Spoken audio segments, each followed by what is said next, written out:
नमस्कार, सभी का स्वागत है आज की क्लास में। मेरा नाम विनीत पाठक है। सहायक विकास अधिकारी कृषि के पद पर मैं उत्तर प्रदेश सरकार के अधीन कृषि विभाग में अपनी सेवाएं देता हूं। कल जहां से बात मैंने छोड़ी थी वहां से आज स्टार्ट करूंगा। धान की खेती को हम लोग पढ़ रहे थे और आज धान में खरपतवार प्रबंधन,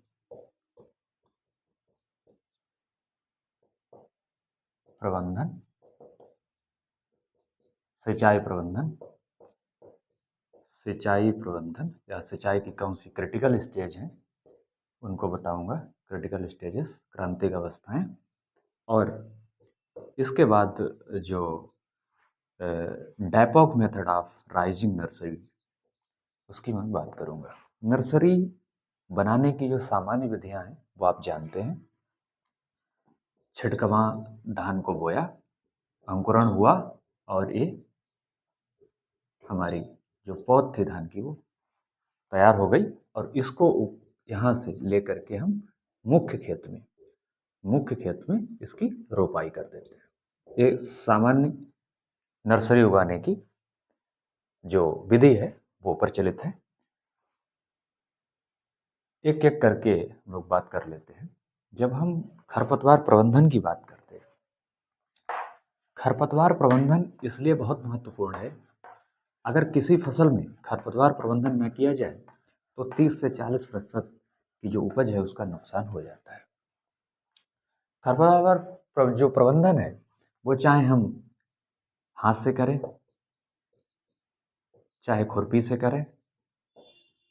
जब हमारे पास श्रमिक नहीं होते हैं तब हम रासायनिक दवाओं से करते हैं।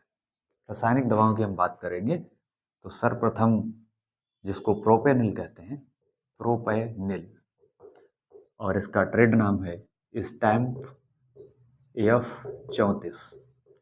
इसकी 3 kg एक्टिव इंग्रेडिएंट यानी सक्रिय अवयव की मात्रा 600 लीटर पानी में प्रति हेक्टेयर के हिसाब से रोपाई के 3 दिन के अंदर इसका स्प्रे कर देते हैं। और दूसरा ब्यूटाक्लोर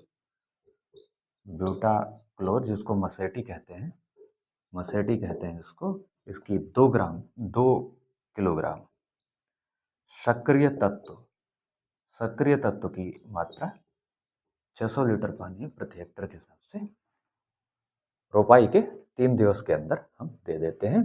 तो निश्चित रूप से हमारा जो खरपतवार प्रबंधन है वो रासायनिक रूप से हो जाता है।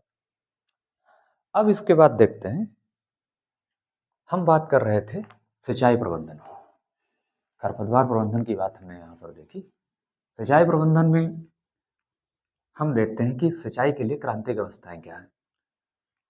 क्यों क्रांतिक अवस्था पर सिंचाई देना महत्वपूर्ण है? इसलिए जब हम किसी भी फसल में कभी भी सिंचाई देंगे तो उसका कोई मतलब नहीं होता, और जब क्रांतिक अवस्था में हम सिंचाई देते हैं तो उसकी वृद्धि और विकास पर सकारात्मक प्रभाव पड़ता है। सबसे पहले हम देखते हैं सिंचाई की क्रांतिक अवस्थाएं, और हम धान की बात कर रहे हैं। तब टिलरिंग, कल्ले लेने की अवस्था, टिलरिंग, ये 0 से 20 दिन में की अवस्था आती है, इस पर हम सिंचाई देते हैं। दूसरा है कि जब कल्ले निकल गए और उसके बाद पत्तियां बड़ी होने लगती हैं और ऐसे लटकने लगती हैं पत्तियां धान की, उसको कहते हैं वूटिंग। ये स्टेज आती है 40 दिन के बाद। और तीसरी स्टेज आती है प्राइमोर्डिया। वो स्टेज है जब इस स्टेज से पत्ती बनने की अवस्था से गर्भावस्था की तरफ फसल जाती है, तो इसको प्राइमोर्डिया स्टेज पर हम सिंचाई की बात करते हैं।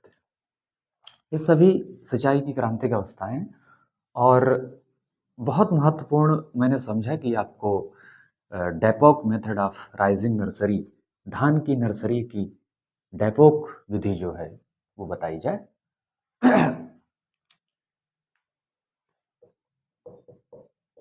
डैपोक विधि से नर्सरी कैसे बनाई जाती है, सर्वप्रथम आपको बता दूं कि ये फिलीपींस में तकनीक विकसित हुई और भारत में चूंकि कुछ राज्यों में जैसे आंध्र प्रदेश इत्यादि तटीय क्षेत्रों में ये अपनाई भी जाती है और भी बहुत से स्थानों में छुट-पुट तरीके से ये अपनाई जाती है।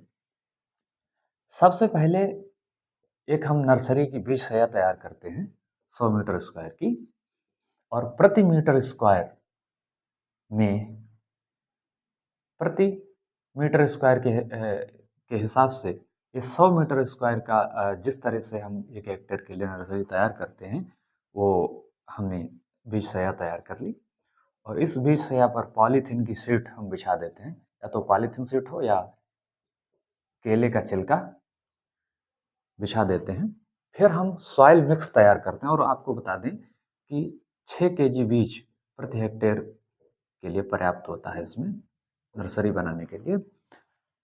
जब हमने इस पर शीट बिछा ली, तब सॉइल मिक्स की हमें ज़रूरत पड़ेगी। सॉइल मिक्स क्या होता है, जो इस पर हम बिछाएँगे एक पतली चादर के रूप में, उसमें 70% मिट्टी होगी और 30% खाद होगी, चाहे एफवाईएम फार्म यार्ड मैन्यूर हो या गोबर की सड़ी खाद, गोबर की सड़ी खाद होगी। ये सब इस पर बिछाने के बाद, केले के छिलके के ऊपर ये सॉइल मिक्स बनाने के बाद, मिट्टी को तैयार करने के बाद, अंकुरित जो धान है हमारा, अंकुरित धान को जो कि 24 घंटे से पानी में भिगोया हुआ है, उसका छिड़काव कर देते हैं और फिर नमी बनाए रखते हैं 3 दिन तक, लगातार नमी बनाए रखते हैं और फिर ये यहाँ से वृद्धि और विकास नर्सरी में हमें देखने को मिलता है और 14 दिन के अंदर हमारी नर्सरी बन करके तैयार हो जाती है और ये 14 दिन की नर्सरी हमें मुख्य खेत में रोपाई के लिए ले जानी चाहिए और ध्यान रखना चाहिए कि 2 से 4 कल्लों की रोपाई एक जगह पर करें। इस तरह से जो डेपोक मेथड ऑफ राइजिंग नर्सरी है, किस तरह से लाभप्रद है मैं आपको बता दूं। यहाँ समय कम लगता है, समय कम लगता है और जो निगरानी है वो अच्छे से हम कर पाते हैं।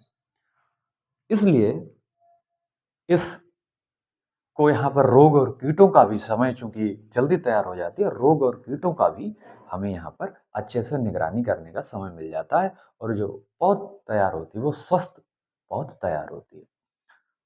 सभी का धन्यवाद और इस क्लास को आप पूरा अंत तक देखिएगा। धन्यवाद।